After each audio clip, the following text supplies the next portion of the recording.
नमस्कार दोस्तों, हर्षित द्विवेदी एजुकेशन में आपका स्वागत है। मेरा नाम है Vineet Sagar. Class 12 NCERT polity की किताब चल रहा था, chapter 3 US hegemony in world politics चल रहा है। तो पिछले क्लास में हमने इंडियाज रिलेशनशिप विद यूएस के बारे में इन डिटेल डिस्कस किए थे। मेनली हमने इंडियन एनालिस्ट का कहना क्या है, किस तरह का रिलेशन इंडिया यूएस के साथ मेंटेन करना चाहिए, इस बारे में डिस्कस किए। तो आज का टॉपिक है दोस्तों, हाउ कैन हेगेमनी बी ओवरकम। तो इस यूएस हेगेमनी को ओवरकम कैसे किया जा सकता है। देखिए, अभी तक हमने US hegemony in world politics के बारे में डिस्कस कर रहे थे, यूएस की बेसिकली तारीफ ही कर रहे थे। तो अभी हम देखेंगे कि इस हेगेमनी को कैसे ओवरकम किया जा सकता है। तो शुरुआत करते हैं दोस्तों। In international politics very few factors formally curtail the excess of military power of any country. देखिए, इंटरनेशनल पॉलिटिक्स में अगर आप देखोगे, बहुत ही कम फैक्टर्स ऐसा है दोस्तों जो दूसरी कंट्री की मिलिट्री पावर को कर्टेल कर सकता है। जैसे कि मैंने आपको यूएस मिलिट्री पावर के बारे में बताया था। यूएस का जो डिफेंस बजट है वो करीब 600-700 बिलियन है। Top 12 countries in the world का मिलिट्री स्पेंडिंग अगर आप एक साथ करोगे तभी यूएस जैसा नहीं आएगा। तो देखा जाएगा तो यूएस की हेगेमनी जो मिलिट्री पावर से है उसे काउंटर करना या फिर कर्टेल करना नियर फ्यूचर में पॉसिबल नहीं है। नहीं तो क्या करना पड़ेगा, जो मेजर पावर्स है उन्हें एक साथ आके यूएस को चैलेंज करना पड़ेगा। अब इसमें भी एक सवाल उठता है दोस्तों, ये मेजर पावर्स जो है जैसे कि चाइना हो गया, रशिया हो गया, इंडिया हो गया, ये सारे यूएस के खिलाफ क्यों आएंगे, एक साथ क्यों खड़े होंगे। और देखिए, अगर एक पावर ये डिसाइड करेंगे कि हम यूएस पावर को कर्टेल कर देंगे तो ये भी पॉसिबल नहीं है, क्योंकि यूएस के आसपास कोई भी मेजर सुपर पावर आज के डेट में दुनिया में नहीं है दोस्तों। वैसे यूएस के बाद सबसे मेजर पावर आप बोल सकते हैं चाइना, पर मैंने आपको बताया था ना, वैसे सेकंड में चाइना है, फिर भी फर्स्ट एंड सेकंड के बीच में जो डिफरेंस है वो बहुत ज्यादा है। चाइना से कई गुना ज्यादा है दोस्तों यूएस का जो पावर है। तो कुल मिला के आप ये कह सकते हो, in short term we must recognize that no single power is anywhere near balancing the US militarily. तो मिलिटरली यूएस के साथ बैलेंस करने के लिए आज के डेट में दुनिया में कोई भी एक कंट्री नहीं है। तो एक सोल्यूशन है, मिलिट्री कोalition बनाओ, जो मेजर पावर्स है वो सब एक साथ आके यूएस के अगेंस्ट खड़े हो जाओ। पर देखिए दोस्तों, उसमें भी प्रॉब्लम है। ये जो मेजर पावर्स यूएस को छोड़ के जो आजकल अवेलेबल है उनके बीच में भी रिलेशंस ठीक नहीं है। जैसे कि फॉर एग्जांपल इंडिया और चाइना, आपको लगता है क्या इंडिया और चाइना एक साथ आएंगे यूएस को चैलेंज करने के लिए? ऐसा नहीं आएगा। तो जो डिफरेंसेस है दूसरे पावर्स के बीच में, इसकी वजह से भी एक मिलिट्री कोalition पॉसिबल नहीं होगा, ना कि एक सिंगल पावर यूएस को टक्कर दे पाएंगे। वैसे देखा जाएगा तो आजकल बहुत सारे इंटरनेशनल ऑर्गेनाइजेशंस एस्टैब्लिश किया हुआ है जिसमें प्रोमिनेंट मेंबर कंट्रीज भी है। पर इसका मतलब ये नहीं है कि ये सारे कंट्रीज मिलिटरली एक साथ हो जाएंगे और यूएस को काउंटर करेंगे। ऐसा कभी नहीं होगा, क्योंकि सारे कंट्रीज की जो फॉरेन पॉलिसीज है वो अलग अलग है। किस तरह यूएस के साथ या दूसरे कंट्रीज के साथ अपना रिलेशनशिप होना चाहिए, वो तो अपना फायदा देखेगा ना। जैसे कि for example India relationship with US के बारे में हमने पिछले क्लास में डिस्कस किए थे। अब इंडिया और यूएस के बीच में एक बैलेंसिंग रिलेशन है कि नहीं। India basically US hegemony in world politics का फायदा उठा रहा है। तो इसी तरह एक एक कंट्री सोचेंगे, है कि नहीं, अपनी अपनी फॉरेन पॉलिसी से। तो ये सारे कंट्रीज एक साथ होकर यूएस को चैलेंज करने का एक सिचुएशन नहीं आने वाला है नियर फ्यूचर में। ऊपर से सबसे बड़ी बात यह है दोस्तों, ये सारे कंट्रीज इकट्ठा होंगे भी तभी यूएस को हरा पाएगा, इसमें कोई गारंटी है क्या? बिल्कुल नहीं है। तो इधर क्या कह रहा है, there is no world government like the government of a country. World government करके कोई कॉन्सेप्ट है ही नहीं, अलग अलग गवर्नमेंट्स है। अब ये सारे गवर्नमेंट्स एक साथ होके एक वर्ल्ड गवर्नमेंट बनाएंगे, इस तरह कुछ हो ही नहीं सकता। वैसे दोस्तों, ये जितने इंटरनेशनल ऑर्गेनाइजेशन है इनकी जो स्ट्रैटेजी है, इस सब के बारे में हम आगे चैप्टर 6 में इन डिटेल पढ़ेंगे, ठीक है। दस international politics is politics without government. तो ये जो इंटरनेशनल पॉलिटिक्स है दोस्तों, ग्लोबल ग्रुपिंग से, ये सब आप बोल सकते हैं पॉलिटिक्स विदाउट गवर्नमेंट है, ठीक है। तो इसका मतलब ये है क्या कि यूएस की हेगेमनी को कभी भी खत्म नहीं कर पाएंगे? Does this mean that there is no escape from war and hegemony? नहीं दोस्तों, कुछ सॉल्यूशंस भी है, उसके बारे में हम डिस्कस करेंगे। बेसिकली उसी के बारे में ये टॉपिक है।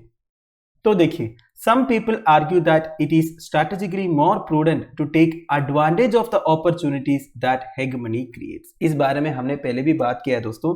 देखिए, यूएस की हेगेमनी खत्म करने के लिए सारे कंट्रीज अगर इकट्ठा होकर यूएस को चैलेंज करेंगे या फिर यूएस को आइसोलेट करेंगे, उससे कुछ फायदा नहीं होने वाला है। रादर वो सेल्फ डिस्ट्रक्टिव होगा, क्योंकि यूएस बहुत आगे निकल चुका है दोस्तों। उनके पास सब कुछ है, पैसे हैं, टेक्नोलॉजी है, रिसोर्सेस है। तो यूएस को चैलेंज करना ये एक अच्छा ऑप्शन नहीं होगा। तो क्या करना होगा, countries to take advantage of the opportunities that hegemony creates. तो यूएस ने जो हेगेमनी क्रिएट करके रखा हुआ है उससे फायदा उठाने का। फॉर एग्जाम्पल, अगर कोई एक कंट्री को अपनी इकोनॉमी डेवलप करना है तो क्या करना होगा, सबसे पहली बात तो ट्रेड इंक्रीज करना होगा, नई नई टेक्नोलॉजीज चाहिए होगा, इन्वेस्टमेंट चाहिए होगा। यह सब कैसे मिल सकता है दोस्तों, यह सब तभी मिल सकता है जब आप यूएस के साथ काम करोगे, ना कि यूएस के अगेंस्ट काम करके। तो बेसिकली इधर क्या बता रहा है दोस्तों, यूएस के साथ काम करके मैक्सिमम बेनिफिट्स एक्सट्रैक्ट करने का। ऐसा नहीं कि यूएस के अगेंस्ट खड़े हो जाओ, उससे कुछ फायदा नहीं होगा। देखिए, thus it is suggested that instead of engaging in activities opposed to the hegemonic power, it may be advisable to extract benefits by operating within the hegemonic system। मतलब देखिए, यूएस की हेगेमनी को बाय फोर्स तो आप बिल्कुल खत्म नहीं कर सकते, आज के डेट में तो हो ही नहीं सकता, क्योंकि यूएसए बहुत आगे निकल चुका है और अभी भी आगे बढ़ रहा है।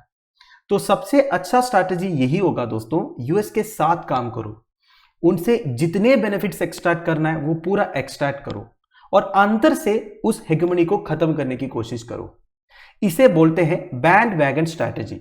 बैंड वैगन का मतलब क्या होता है, ये बेसिकली एक इंग्लिश फ्रेज है जिसका मतलब है ट्रेंड के साथ चलना। जो ट्रेंड चल रहा है उसी को फॉलो करो, मैक्सिमम फायदा उठाओ, फिर खुद के पैरों में खड़े हो जाओ, ग्रोथ हासिल करो, एंड फाइनली जो वो ट्रेंड चला रहा था उसी को चैलेंज करो।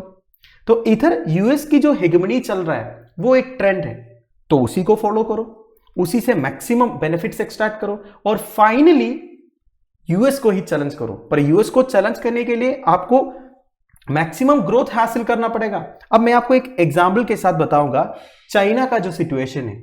अगर आप 50-60 साल पीछे जाओगे तो चाइना का कंडीशन काफी बुरा था। सॉरी, 50-60 साल नहीं, उसे भी पीछे जाना पड़ेगा। जो भी है, एक टाइम पर इंडिया जैसे कंडीशन था चाइना का भी, पर आज चाइना कहां पे है, आज चाइना यूएस को टक्कर दे रहा है, यह बात आपको पता होगा। उनकी economy one of the biggest economies बन रहा है दोस्तों दुनिया का। तो इसका रीजन क्या है, अगर देखा जाएगा तो चाइना एक हार्डकोर कम्युनिस्ट कंट्री है, पर देखिए उन्होंने वो कम्युनिस्ट आइडियोलॉजीज को प्रॉपर तरीके से फॉलो नहीं किया है। उन्होंने एक टाइम पर बेसिकली कोल्ड वॉर के बाद जो टाइम आया उस टाइम पर उन्होंने कैपिटलिज्म को भी धीरे धीरे अपनाना शुरू किया था। उधर भी प्राइवेट ओनरशिप को उन्होंने परमिट किया, प्राइवेट इंडस्ट्रीज आए। तो बेसिकली उनको पता चल गया कि ट्रेंड ये चल रहा है, ठीक है, कैपिटलिज्म का ट्रेंड चल रहा है, तो हमें भी पीछे नहीं हटना है। जो ट्रेंड चल रहा है उसी को फॉलो करके सबसे पहले ग्रोथ हासिल करो और ऐसा पोजीशन में पहुंच जाओ, फिर वही ट्रेंड सेटर को चैलेंज करो। समझ रहे हो ना आप? तो इसी को बोलते हैं दोस्तों बैंड वैगन स्ट्रैटेजी। अब हम दूसरी स्ट्रैटेजी के बारे में बात करेंगे। Another strategy open to states is to hide. छुपने का एक स्ट्रैटेजी है दोस्तों। This implies staying as far removed from the dominant power as possible. Dominant power से जितना दूर रह सकता है उतना दूर रहो, साइलेंस में काम करो और अपने आप में ग्रोथ हासिल करो, इतना डेवलप हो जाओ कि आगे जाके वही डोमिनेंट पावर को चैलेंज दे सके। ठीक है, so there are many examples of this behaviour. China, Russia, European Union, ये सारे कंट्रीज एंड ऑर्गेनाइजेशंस ने ये स्ट्रैटेजी यूज किया है दोस्तों। They seek to stay below the radar as it were and not overly and unduly antagonise the US. तो देखिए US के साथ कोई दुश्मनी नहीं है, बस दूर रह रहा है। ये समझने के लिए भी हम चाइना का एग्जाम्पल देख लेते हैं। आज अगर आप न्यूज़पेपर उठा के देखोगे इंटरनेशनल रिलेशंस वाला पेज में, तो आपको ऐसे न्यूज देखने को मिलेगा कि चाइना और यूएस के बीच में ट्रेड वार चल रहा है। आजकल यूएस चाइनीज पॉलिसीज को काउंटर कर रहा है, चाइना यूएस को ओपनली चैलेंज दे रहा है।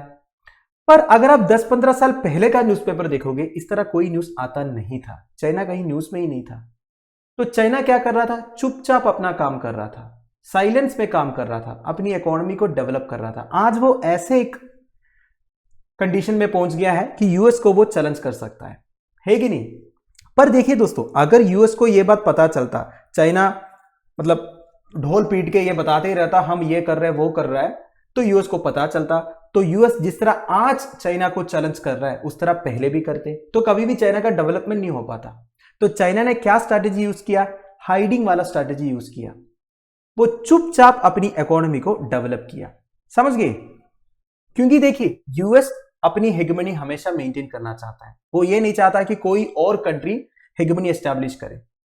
पर आज यूएसए को यह डर लग रहा है दोस्तों कि चाइना एक चैलेंज हो सकता है, चाइना फ्यूचर में अपनी हेगेमनी एस्टैब्लिश कर सकता है। इसी वजह से यूएस और चाइना के बीच में आजकल प्रॉब्लम्स चल रहा है दोस्तों। चाइना कहीं पे भी प्रॉब्लम्स क्रिएट करता है, उधर यूएस इंटरवेन कर रहा है कि नहीं? इस तरह ही आजकल न्यूज आते हैं। So this makes the second point, this would not seem to be viable for the big second rank powers for very long. ज्यादा टाइम तक इस तरह साइलेंस में काम करना बिग पावर्स के लिए पॉसिबल नहीं है, जैसे कि चाइना हो गया, रशिया हो गया, इंडिया हो गया।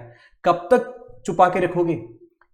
एक ना एक दिन यूएसए को यह पता चलेगा ही चलेगा कि ये जो पर्टिकुलर कंट्री है वो हमें चैलेंज करने लायक हो गया। While it may be an attractive viable policy for small states, it is hard to imagine mega states like China, India, Russia और यूरोपियन यूनियन एक्सेट्रा। ठीक है, जो छोटे मोटे स्टेट्स है उनके लिए ये पॉलिसी सही है क्योंकि यूएसए ज्यादा ध्यान नहीं देगा। पर जो बड़े बड़े पावर्स है, ऑलरेडी जो बड़े बड़े इकोनॉमीज है, बड़े बड़े पावर्स है, जैसे कि इंडिया हो गया, चाइना हो गया, रशिया हो गया, यूरोपियन यूनियन हो गया, वो सब ये स्ट्रैटेजी आज की डेट में यूज नहीं कर सकता क्योंकि यूएसए भी बेवकूफ नहीं है ना, उनको पता चल ही जाएगा। समझ रहे हो? तो ये बता रहे दोस्तों इधर।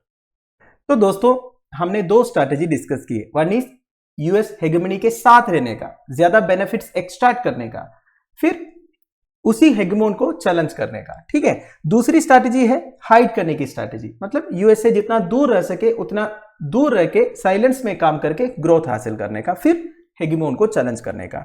अब देखिए इन दो स्ट्रैटेजियों को छोड़ के कुछ लोगों का कहना यह है दोस्तों, resistance to American hegemony may not come from other states which as we have seen are powerless to confront the US today but rather from non-state actors। देखिए यूएस हेगेमनी के ऊपर जो रेजिस्टेंस आएगा ना वो दूसरे स्टेट से नहीं आने वाला है क्योंकि दूसरे स्टेट्स इतने पावरफुल नहीं है यूएस को चैलेंज करने के लिए। ठीक है, बट यूएस हेगेमनी के लिए चैलेंज यूएस के अंदर से आएगा rather from non state actors. इसका मतलब क्या है दोस्तों? ये समझने के लिए सबसे अच्छा एग्जाम्पल है दोस्तों यूनाइटेड स्टेट्स ऑफ अमेरिका का फॉर्मर प्रेसिडेंट डोनाल्ड ट्रंप का जो टाइम था। अब डोनाल्ड ट्रंप का एडमिनिस्ट्रेशन स्टाइल के बारे में आप सबको मालूम होगा दोस्तों, थोड़ा सा अरेगेंट था। उन्होंने वर्ल्ड हेल्थ ऑर्गेनाइजेशन को फंडिंग देना बंद कर दिया था, ईरान न्यूक्लियर डील से बाहर निकला था, पेरिस क्लाइमेट अकॉर्ड के जो टारगेट्स है उसे फुलफिल करने से मना किया था। बेसिकली पेरिस क्लाइमेट अकॉर्ड में क्या बोलता है, जो ग्लोबल वार्मिंग हो रहा है उसे 2 डिग्री के अंदर हमें कंटेन करना है, हो सके तो 1.5 डिग्री के अंदर।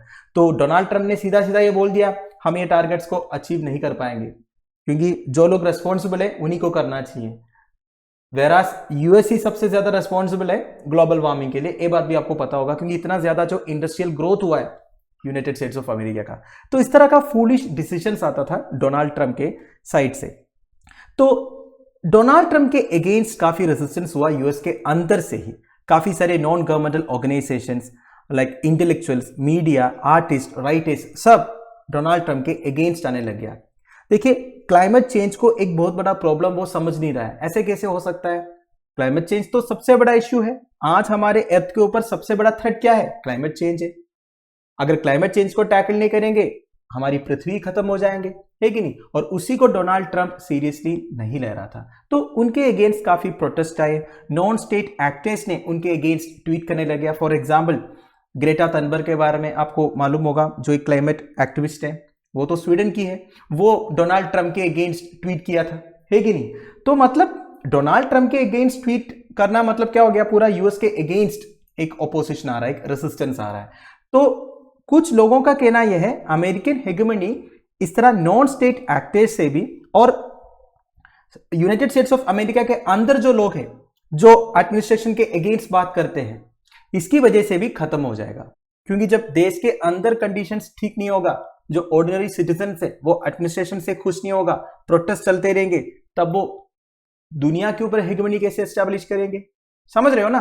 पर देखिए दोस्तों, एक बात समझना है, यूनाइटेड स्टेट्स ऑफ अमेरिका के प्रेसिडेंट्स को इससे पहले भी क्रिटिसाइज किया गया है, वो भी सीरियस नोट में, केवल डोनाल्ड ट्रंप को नहीं। For example second world war में उन्होंने एटॉमिक बॉम्ब्स गिराए थे, तब तो इतना क्रिटिसिज्म उन्हें फेस करना पड़ा। फिर जॉर्ज बुश के टाइम पर फर्स्ट गल्फ वॉर हुआ था, उसमें भी क्रिटिसिज्म फेस करना पड़ा। युगोस्लाविया बॉम्बिंग के टाइम पर क्रिटिसिज्म फेस करना पड़ा। फिर जॉर्ज डब्ल्यू बुश के टाइम पर जब सेकेंड गल्फ वॉर हुआ, अफगानिस्तान इन्वेजन हुआ, उस टाइम पे भी क्रिटिसिज्म सुनने को मिला था। तो ये कोई नई बात नहीं है, बट इसमें फर्क क्या ना दोस्तों, अभी जो चैलेंजेस फेस करना पड़ रहा है यूएस को उनकी पॉलिसीज के लिए, उसका इंपैक्ट ज्यादा है। क्योंकि देखिए, पहले जो क्रिटिसिज्म फेस करना पड़ता था उसके लिए कहीं ना कहीं यूएस के पास एक जस्टिफिकेशन था, जैसे कि उन्होंने इराक को इन्वेड किया था ये बोल के ग्लोबल वार ऑन टेरर करना है, टेररिज्म को खत्म करना है। और जब सेकेंड वर्ल्ड वार में उन्होंने जापान में एटॉमिक बॉम्ब गिराया, तब ये बोला था कि जापान ने पहले हमें अटैक किया था। अगर आप रशिया से पूछोगे आपने यूक्रेन को क्यों इन्वेड किया, तो रशिया के पास भी जस्टिफिकेशन होगा, है कि नहीं। पर जब देश के अंदर से क्रिटिसिज्म फेस करना पड़ेगा, देश के लोग खुश नहीं है, जो क्लाइमेट एक्टिविस्ट है, जो ह्यूमन राइट एक्टिविस्ट है, वो खुश नहीं है अपने देश की पॉलिसी से, तो इसका इंपैक्ट ज्यादा होता है दोस्तों। तो कुल मिला के ये बताया जा रहा है दोस्तों, अमेरिकन हेगेमनी के ऊपर जो चैलेंज है वो दूसरे कोई कंट्री से नहीं आएंगे, उसे अमेरिका को कोई फर्क नहीं पड़ेंगे, बल्कि जो चैलेंजेस है they will come from a combination of non-governmental organizations, social movements, public opinion, media and intellectuals, artists and writers। और ये चैलेंज का जो इम्पैक्ट होगा वो ज्यादा होगा। Finally, you might have heard the saying that we now live in a global village. In this global village, we are all neighbors of the village headman। देखिए, इधर ग्लोबल विलेज वाला concept के बारे में बताया जा रहा है दोस्तों। ग्लोबल विलेज कॉन्सेप्ट मतलब पूरी दुनिया को एज ए विलेज हम कंसिडर किया जा रहा है, मतलब अलग अलग कंट्रीज, टेरिटरीज, ऐसा कुछ नहीं है, पूरी दुनिया एक विलेज है और हमारा एक विलेज हेडमैन होगा। अब इधर विलेज हेडमैन का कंपैरिजन किया जा रहा है यूनाइटेड स्टेट्स ऑफ अमेरिका को, जिसकी हेगमनी है, ठीक है। And if the behavior of the headman becomes intolerable, we will not have the option of leaving the global village। अगर विलेज हेडमैन का बिहेवियर intolerable होता है, मतलब बिल्कुल ठीक नहीं है, हम एक्सेप्ट ही नहीं कर पा रहे हैं, तो हमारे पास क्या ऑप्शन है, हमें तो इसी विलेज में रहना है। अब देखिए, हमारा विलेज हेडमैन ठीक नहीं है बोल के हम ये धरती छोड़ के कहीं और जा सकते हैं क्या? मार्स में जाके रह तो नहीं सकते ना। तो ग्लोबल विलेज वाला कॉन्सेप्ट में जब विलेज हेडमैन इनटॉलरेबल हो जाता है, हमारे पास कोई ऑप्शन नहीं है, बेसिकली ग्लोबल विलेज छोड़ के जाने का एक ऑप्शन नहीं है, हमें तो इधर ही रहना है। So resistance will be the only option available. तो हमारे पास एक ही ऑप्शन है, रेसिस्ट करना होगा।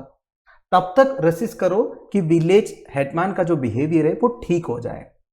तो आप कनेक्ट कर पा रहे हो ना दोस्तों। तो बेसिकली इधर क्या बताया जा रहा है दोस्तों, विलेज हेडमैन जब इनटॉलरेबल हो जाता है तब अलग अलग देश में से अलग अलग non governmental organization, social movement, public opinion, media, intellectual, artist, writers सब हेडमैन के अगेंस्ट हो जाएंगे, उनको समझाएंगे आप जो कर रहे हो वो ठीक नहीं कर रहे, और वो मजबूर हो जाएंगे सुधर जाने के लिए, क्योंकि ये जो लोग प्रोटेस्ट कर रहा है वो एक गुड कॉज के लिए है, जिसका नहीं होने से सबके लिए प्रॉब्लम होगा।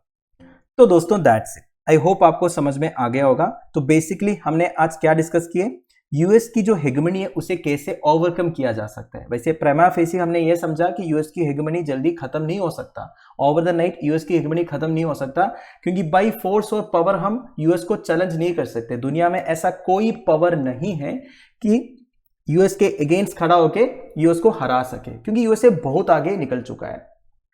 तो दूसरा कोई स्ट्रैटेजी बताया गया दोस्तों, क्योंकि कोई भी हेगमनी हमेशा के लिए नहीं रहते हैं।